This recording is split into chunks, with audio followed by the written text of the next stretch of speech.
आपका अनवर्थ चलता रहे। हाँ भैया हो, अरे हमारी सुन लो सब जने। तो ये कार्य जो आपका चल रहा है ये अनवर्थ ऐसे ही चलता रहे। कृपा तो महामाई की है, हमारी कोई कृपा नहीं है। कृपा महामाई की है, सब कैला मैया की है। आप लोग इसी तरह से मिलजुल करके आगामी कथा के लिए फिर तैयारी करो। सेठ जी फिर आपके संग में। प्यार से सीताराम जी महाराज की जय हो। श्री गोस्वामी तुलसीदास जी महाराज की जय हो। श्री व्यास जी महाराज की जय हो। एक बार हाथ उठा के जय जय श्री राम, जय जय श्री राम, जय जय श्री राधे श्याम। पुणे चलते हैं श्री व्यास जी महाराज की ओर, कथा की ओर। आप लोग बड़े प्रेम से शांति से बैठ करके कथा को श्रवण करें। जय जय सीताराम। बोलिए हनुमान जी महाराज की बंधु। श्री राम जय जय राम, श्री राम जय जय राम,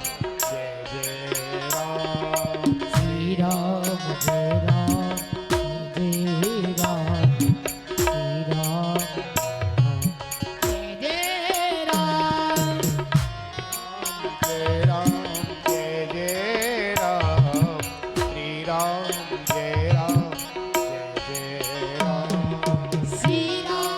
जय राम, जय जय राम, श्री राम जय राम, जय जय राम, जय जय राम, जय जय राम। जय राम। महाराज शारदा देवी ने कृपा की, मंत्रा के जीव पर बैठ गई और महाराज देख मंत्रा नगर बनावा। मंत्रा जी ने नगर बनावा। गोस्वामी जी महाराज जी निवेदन करते हैं, दीख मंत्रा नगर बनावा। नगर सज रहा है। क्या मंत्रा को मालूम नहीं थी यह बात कि यह नगर क्यों सजाया जा रहा है, या यह मालूम नहीं था? राजघराने में रहने वाली राज्य दासियां हैं, एक एक बात की मालूम होती है। उसमें भी महारानी कैकेयी की परम प्रिय दासी मंथरा, उसको मालूम नहीं थी क्या होने वाला है, सुबह क्या हो रहा है। लेकिन मालूम थी यह नगर सज रहा है। यह देख करके दीख मंथरा नगर बनावा, बनावा लिखा है। देखा ये बनावटी काम चल रहा है महाराज, बनाया जा रहा है, सजाया जा रहा है। तो लोगों के पास में गई, और गई क्यों? ब्राह्मणों के पास में गई। वेद पाठी ब्राह्मण लोग बैठे थे। बोले महाराज ये नगर सजाया जा रहा है, भगवान श्री राम का कल राज अभिषेक होगा, इसमें एक कारण हो सकता है कुछ। बोले क्या? बोले कि राम जी को राज अभिषेक ना हो और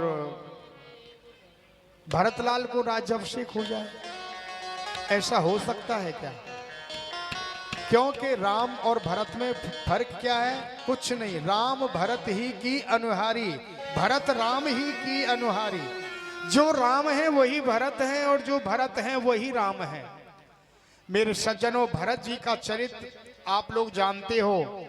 भरत जी का चरित्र उजागर करने के लिए ही और ये सारा व्यवस्था मंथरा जी ने बनाई है।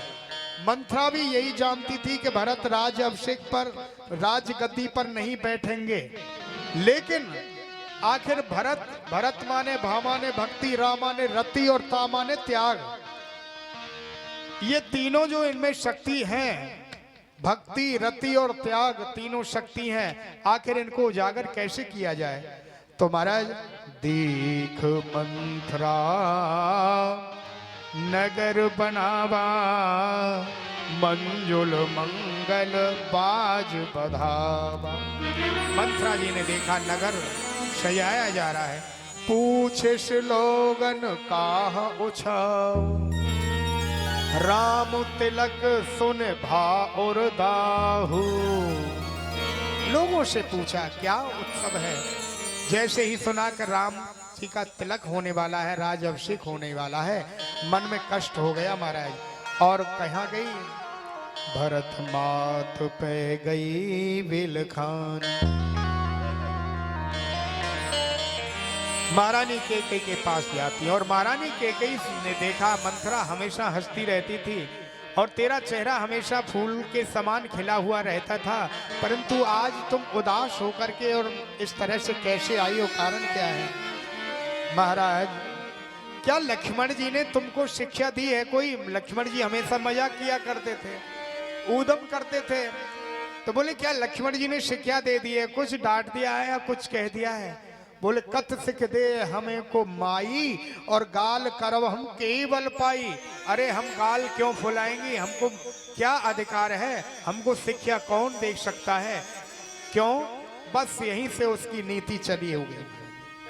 दूसरे के घर में आग लगाना बड़ी टेढ़ी खीर है मेरे बाबा, लेकिन अपने घर में झांक करके देखना बड़ा कठिन है। बस मंथरा ने तो इसका कई कारण बताए गए हैं कि ऐसा मंथरा ने क्यों किया। महाराज बस भूमिका शुरू उसकी। बोले देवी तुम तो हमेशा यहाँ और मखमली फैन के गद्दों पर सोती रहती हो, तुमको ये मालूम नहीं क्या हो रहा है? बोले मालूम है, मेरे बेटे राम का राज तिलक होने वाला है।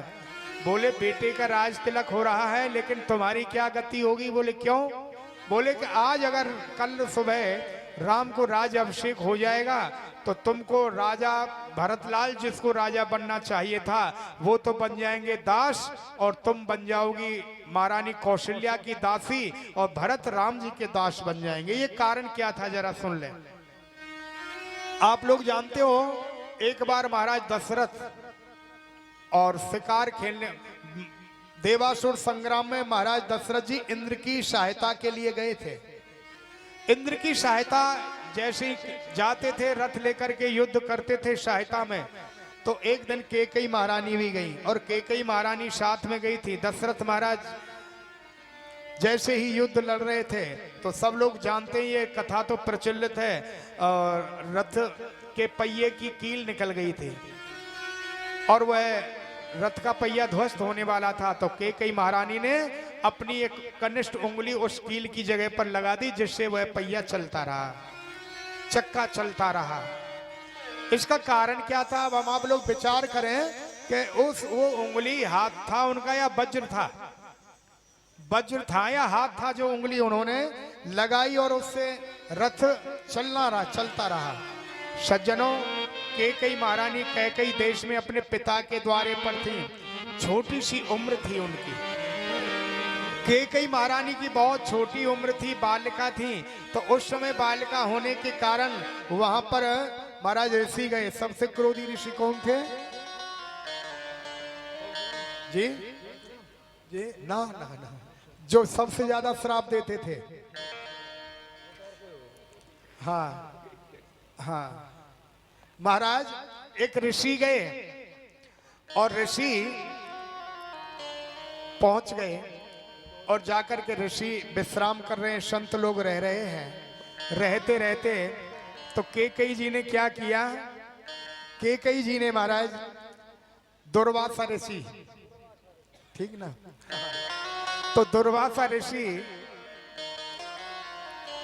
रात में सो रहे थे। केकई जी चंचल थी, छोटी सी गुड़िया थी। अब क्या किया? अपने हाथ से और काजल लेकर के दुर्वासा ऋषि की आंख पे काजल यहाँ तहाँ टिपकी रख दी, पिंदी रख दी काजल से। अब जैसे ही दुर्वासा ऋषि सुबह उठे, अब देखा महाराज आपके चेहरे पर ये काली काली बिंदी काजल लगा है, क्या है? अब तो दुर्वासा ऋषि को मिनट में ही क्रोध आ जाता था। दुर्वासा ऋषि बोले ये कृत किसने किया है?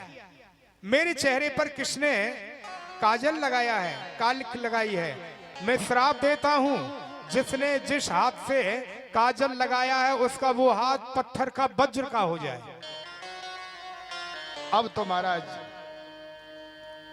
कैकई महाराज अपनी बेटी को केकई को लेकर के आए। बोले महाराज ये बच्ची है, खेल खेल में खेल रही थी, काजल की डिब्बी हाथ लग गई और इसने आपके दाढ़ी में चेहरे पर काजल लगा दिया, क्षमा करिए। बोले क्षमा तो नहीं हो सकता, इसलिए महाराज कैकेयी महारानी का जो एक हाथ था ना वो वज्र का था। वज्र का हाथ होने से और कैकेयी महारानी ने अपनी उंगली उस रथ के पहिए में सामने लगाई, जिसके रथ का पहिया जो है गिरे नहीं। महाराज जीत करके आए थे, दशरथ जी जीत कर